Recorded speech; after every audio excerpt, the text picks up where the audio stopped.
How do I tell my daughter about feeling hangry? With a note from Dad. Hi, Avery. I want to talk to you about feeling hangry. Yesterday, I made sure I did not snack too much at work so I would be ready for a nice dinner. I was very hungry when I came home. Unfortunately, we weren't eating dinner until later. I felt annoyed that we were eating later than I initially thought. The smell of dinner cooking also made me feel irritated. I could smell it, but not eat it yet. I started to feel my annoyance turning to anger, and I felt hangry. Hangry is when you feel so hungry that you feel angry. I eventually noticed how angry I was getting and tried to slow my mind down.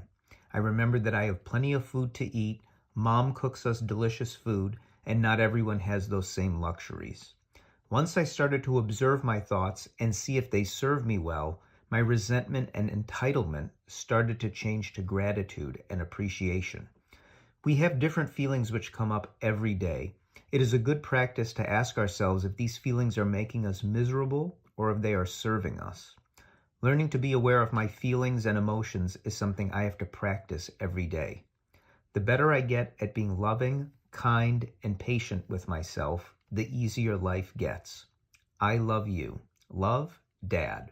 So yesterday I came home hungry and I found out we weren't going to be eating dinner for another half hour. And I got so hungry and angry and hangry that all these emotions came up, all these feelings came up of resentment and entitlement. And then I said, whoa, whoa, whoa, let me bring this back. Let me calm down. Let me relax. And then I eventually found things to be grateful for. I found things to be thankful for.